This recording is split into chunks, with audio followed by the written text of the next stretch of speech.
La diversité du monde animal est extraordinaire. Il y a des animaux qui volent, qui nagent, qui courent très vite ou qui sont au contraire très lents. Il y a des animaux qui sont trop mignons et d'autres particulièrement moches. Et j'aimerais justement parler d'un de ces animaux qui est aussi moche qu'intéressant, et croyez-moi, il est très moche.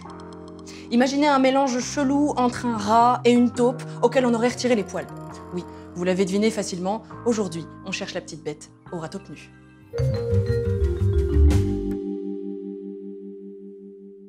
Le rat taupe nu, ou Heterocephalus glaber, est le seul représentant du genre Heterocephalus et de la famille des hétérocéphalinés. C'est un petit rongeur de 8 à 30 cm et de 30 à 80 grammes qui vit en Afrique de l'Est. Il est découvert pour la première fois en Éthiopie en 1842 par un chercheur allemand, Eduard Rüppel. Dans un premier temps, le scientifique ne se doutait pas qu'il venait de découvrir une nouvelle espèce. Il pensait plutôt avoir trouvé un spécimen malade ou un jeune qui n'avait donc pas encore de poils. Mais il a quand même fini par se rendre à l'évidence. Il s'agissait bien d'un animal jusqu'ici inconnu. Ignorant les moqueries de ses collègues qui appelaient sa découverte la saucisse aux incisives, il le nomma rat taupe nu, ce qui en est fait un petit peu mieux comme nom. Pendant longtemps, le monde scientifique ne s'était pas penché plus que ça sur le petit rongeur africain. Vivant dans des galeries souterraines, il est difficile à observer en milieu naturel et la mise en place d'un environnement adapté à ses besoins en laboratoire est complexe et coûteuse. Malgré cela, certains et certaines se sont penchés sur son cas et ils ont eu raison. Car c'est un animal dont le faible intérêt esthétique est bien largement compensé par ses spécificités physiques et physiologiques. Bon, déjà on va commencer par les trucs pas foufou. Ils ont une vue pas top, ils sont quasi aveugles en fait, mais pour des animaux qui vivent dans des galeries souterraines et ne montent à la surface que très rarement, c'est pas si étonnant. Par contre, ils ont une bonne ouïe, même s'ils n'ont quasiment pas de pavillon auditif. Leurs oreilles, ce sont simplement des trous qu'ils peuvent refermer pour éviter que la poussière des galeries ne se niche dedans. Aussi, ils ont des incisives énormes, associées à une mâchoire surpuissante. En effet, les muscles de leur mâchoire représentent un quart de leur masse musculaire totale. Belle adaptation, vu qu'ils passent leur temps à creuser des galeries sous terre. Bon, voilà, ça, c'était les infos sympas, mais pas dingues. Maintenant, passons à tout le reste. D'abord, pour des animaux qui ont le même gabarit que les souris, ils vivent 10 fois plus longtemps. Les souris ont une espérance de vie de 3 à 4 ans, mais de leur côté, les rats taupe nus peuvent vivre jusqu'à 30 ans, s'ils ne se font pas boulotter par un prédateur avant, comme les serpents par exemple, qui se faufilent dans leur galerie. C'est une longévité exceptionnelle pour de si petits animaux. Mais plus surprenant encore, ils ne semblent pas touchés par les maladies liées à la vieillesse. Leurs artères, leur cerveau, leur cœur, tout reste quasiment en parfait état de fonctionnement tout au long de la vie du rongeur. Il est même capable de se reproduire jusqu'à la fin. En fait, sur le papier, il est presque immortel. Et pourtant non. Au bout d'une trentaine d'années, son corps cesse tout simplement de fonctionner. Mais on ne sait pas trop pourquoi. Les recherches sont en cours, mais une des hypothèses des scientifiques est que la mort serait due à un épuisement des cellules souches. Mais bon, rien n'est confirmé encore. Non seulement son corps ne vieillit pas, mais en plus, il semble être immunisé contre les cancers. Pourtant, c'est pas faute de leur avoir donné un petit coup de pouce en laboratoire, hein. On a essayé de leur implanter des tumeurs, peine perdue. On m'informe que si, en fait, on a réussi à leur filer le cancer 2 fois. Mais à part ces exceptions, les spécimens ont toujours réussi à guérir de la maladie tout seuls. Et ça, vous vous en doutez, ça intéresse fortement les chercheurs. Déjà, ce que l'on appelle cancer, c'est quoi ? C'est un groupe de maladies. Il n'y a pas un cancer, mais des cancers, parce qu'il y en a plusieurs types, mais qui sont tous caractérisés par la multiplication et la propagation anarchique de cellules anormales, ce qui peut aboutir à des tumeurs et parfois à des décès. Mais chez le rat taupe nu, pas de développement anarchique des cellules, et ça, ce serait dû à l'acide hyaluronique que l'on trouve en grande quantité dans les tissus du rongeur. Jusque-là, rien d'extraordinaire. L'humain et d'autres animaux peuvent produire aussi de l'acide hyaluronique dans leur organisme. Sauf que celui des rats taupe nus est très abondant et surtout il est 5 fois plus dense que celui de l'humain. Cette substance empêche les cellules de faire n'importe quoi et empêche donc la formation de tumeurs cancéreuses. On pourrait penser que cette protection contre le cancer expliquerait l'émergence d'une telle molécule au cours de l'évolution. Pourtant, les chercheurs pensent que le premier rôle de cet acide hyaluronique n'est pas de protéger contre ces maladies, mais contre de vulgaires bobos. En effet, comme l'indique leur nom, les rats taupe nus n'ont pas de pelage, ce qui expose leur peau directement aux agressions extérieures, comme tout bêtement les accrochages dans les tunnels étroits dans lesquels ils vivent.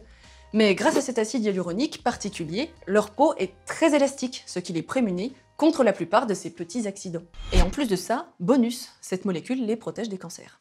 C'est tout bénef. Mais c'est pas tout. Les rats taupe nus ont un autre super pouvoir. Ils sont champions d'apnée. Les études en laboratoire ont montré qu'ils pouvaient survivre jusqu'à 18 minutes sans oxygène. 18 minutes! Nous, en 4-5 minutes, c'est fini. Les cellules meurent, au mieux, on a des séquelles irréversibles, surtout au niveau du cerveau, au pire, on est mort. Mais pour le rongeur, pas de souci.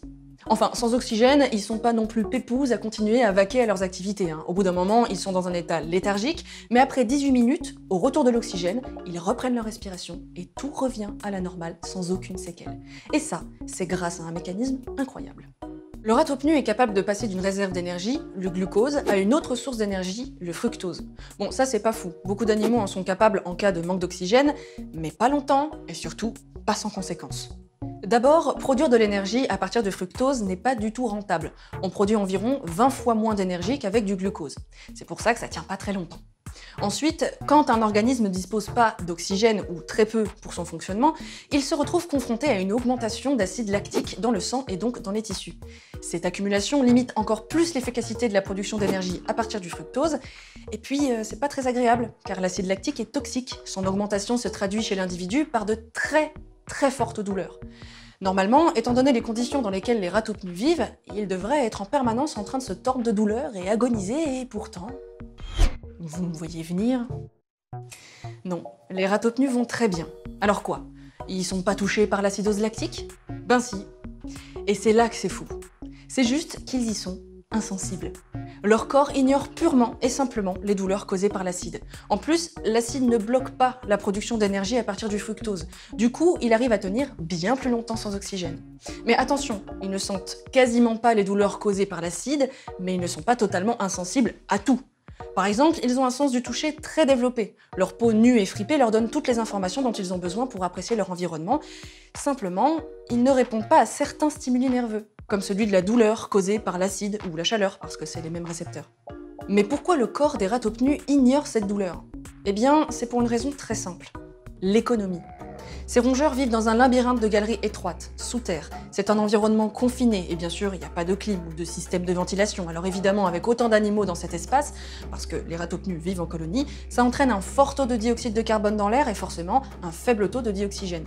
Aussi, ils se nourrissent de tubercules et autres racines qu'ils trouvent en creusant. C'est un régime alimentaire faible en apport d'énergie. Tout cela constitue un environnement extrême. Les rate-opnus n'ont pas de temps et surtout pas d'énergie à perdre avec des fonctions superflues telles que certains types de douleurs. Il y a de fortes chances que ce soit encore une histoire d'évolution. Le rate-opnu se serait débarrassé de ce qui n'est pas absolument nécessaire à sa survie. Ah, l'évolution. Un mécanisme merveilleux rempli de surprises hasardeuses qui mène à des êtres extraordinaires tels que les rate-opnus. Les scientifiques espèrent percer les secrets de tous les super-pouvoirs que je vous ai présentés, en espérant un jour pouvoir les transposer à l'homme.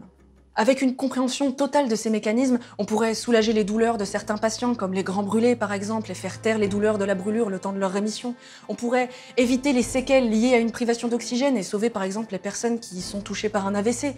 On pourrait guérir les cancers, voire se prémunir contre ce fléau qui emporte tant de personnes. On pourrait allonger notre espérance de vie et éviter le vieillissement de notre corps. Certains parlent même de trouver le chemin de l'immortalité. Même si ça, je suis pas vraiment sûre que ce soit une bonne idée, mais c'est un autre débat. En tout cas, vous l'aurez compris, le rate-opnu est un animal fascinant. C'est dingue quand même. Tous ces super pouvoirs en une seule petite bête. Et pourtant, au-delà de ça, je suis sûre qu'elle n'a pas fini de vous étonner. Parce que je vous ai pas tout dit. Et non. Un conseil, abonnez-vous, parce que dans le prochain épisode, je vous parlerai de reine des spots et de caca. J'ai hâte. À bientôt.